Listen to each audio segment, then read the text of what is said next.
My last public domain character video got me some results, so I guess I should take that ball and run with it.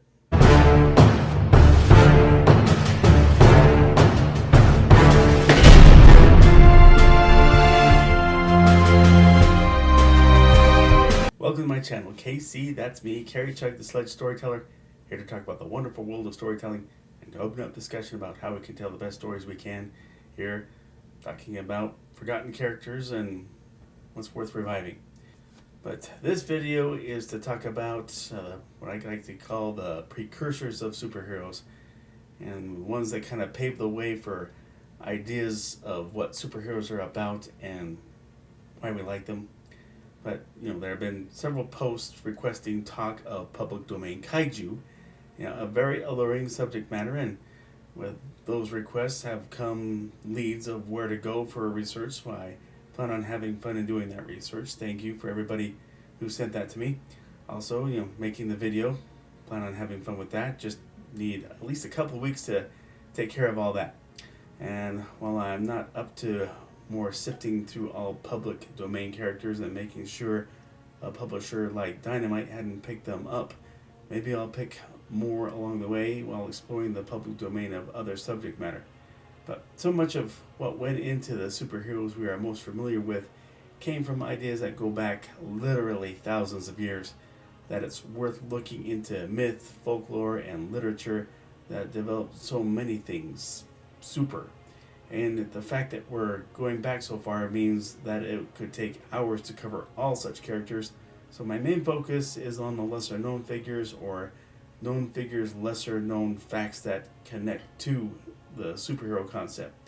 Now, a lot of well-known characters will be left out, which I will clarify with the following list: Scarlet Pimpernel, Tarzan, Zorro, The Shadow, Flash Gordon, Buck Rogers, Captain Midnight, the Lone Ranger, and his nephew, the Green Hornet. They came from the same creator.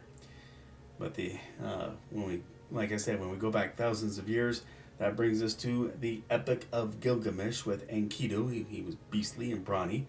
There's also Hercules, or in Greek, Heracles, and of course Thor.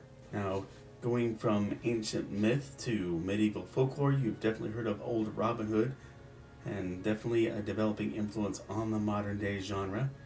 If nothing else, for Hawkeye and Green Arrow. But less likely that you've heard of what was originally a villain of urban legend, based on reported sightings by locals during the 19th century in Britain. The British hero Spring Heel Jack, written out in what were called penny dreadfuls, an elaborate costume and equipment that amplifies abilities. Tell me how that's not a superhero precursor.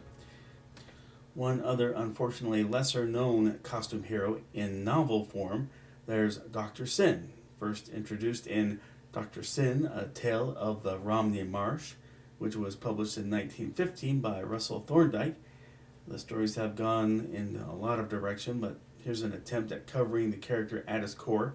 Set in 18th century England, Christopher Sin, a brilliant scholar from Queen's College, Oxford, or at times a seafaring Captain Clegg, but also a clergyman having learned swordsmanship, horsemanship, as well as seamanship.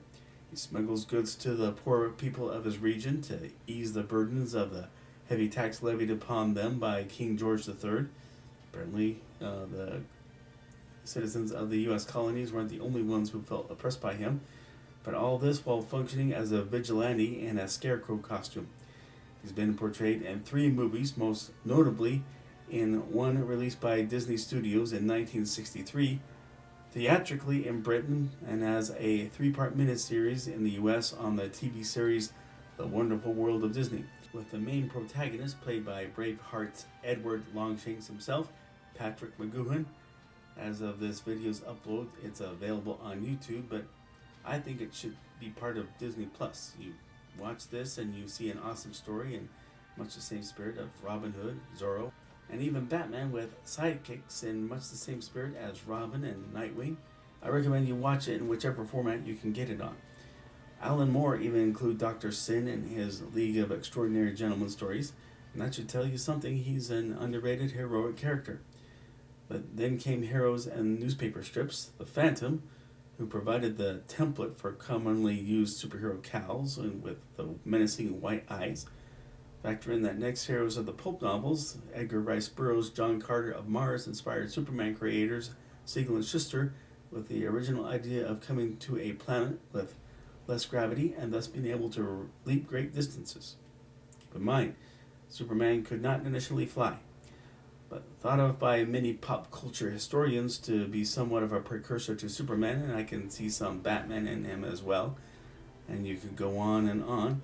But Doc Savage, created by publisher Henry Ralston and editor John L. Nanovic at Street and Smith Publications. But as the story goes, a team of scientists assembled by Father Clark Savage Sr. nurture Clark Jr.'s mind and body to near superhuman levels almost from birth, giving him massive strength and endurance, a photographic memory, master of martial arts, and genius-level scientific knowledge. Also a master of disguise and voice imitation, a physician, detective, inventor, explorer, and even a musician. Besides just a precursor to aforementioned superheroes, I'd say Indiana Jones before Indiana Jones and on steroids. But he went beyond just the pulps to regular novels, comics, and an unimpressive movie where he was played by 60s Tarzan actor Ron Ely. But I'd love to see another attempt at that. Several Hollywood figures agree and have tried to get production going, where chosen actors for the title role include Arnold Schwarzenegger, Chris Hemsworth, and Dwayne Johnson. Let it happen, I say. But a pulp novel believed to have come from Zorro creator Johnston McCulley, but written under the pseudonym used by many writers at the time, C.K.M. Scanlon, the Bat in The Bat Strikes, in Pine Publishing under the title Popular Detective, first published in 1934. If you manage to purchase a copy of this story from Amazon, you'll read of his origin, where a private investigator Dawson Clade ponders how he can create an image of himself that would instill terror in the hearts of criminals, and just then a bat flies through the window, giving him the needed image inspiration. This results in his donning the hood and brandishing a gas gun.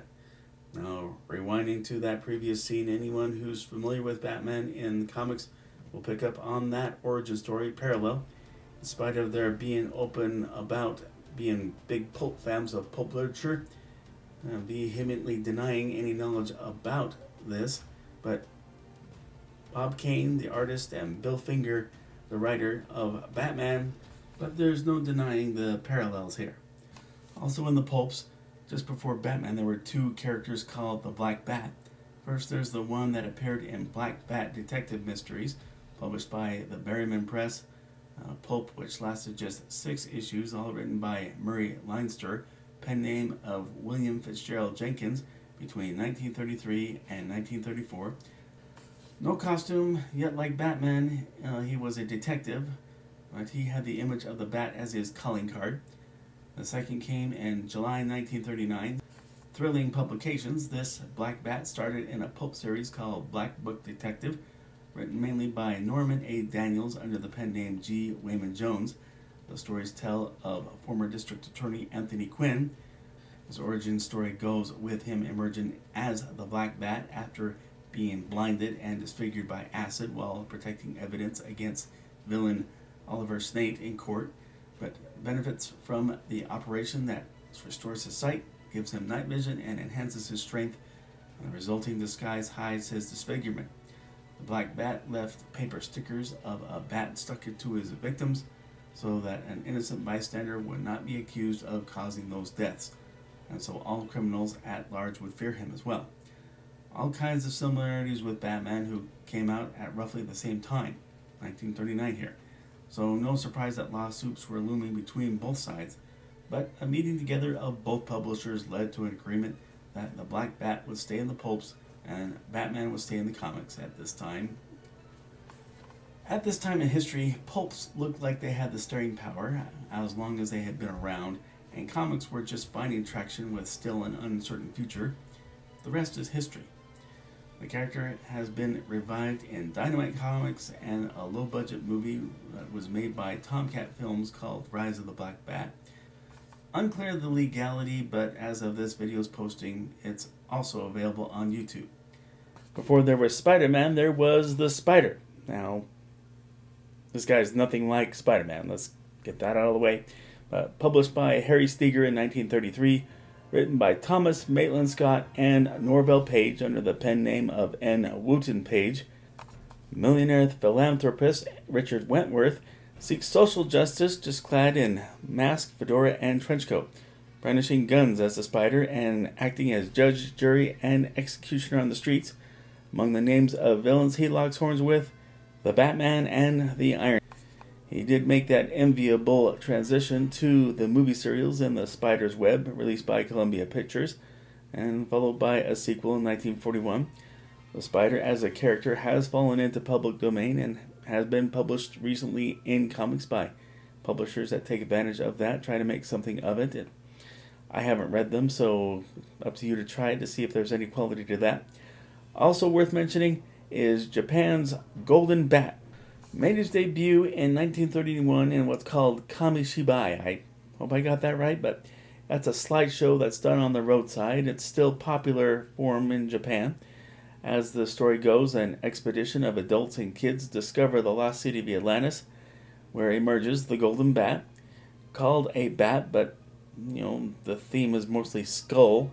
His powers, basically whatever the creators thought would be cool for any given story. But he too's got the whole media spectrum going for him. The aforementioned slideshows, manga, movies, and anime, which are also found on YouTube. Again, I don't know if that's legally done.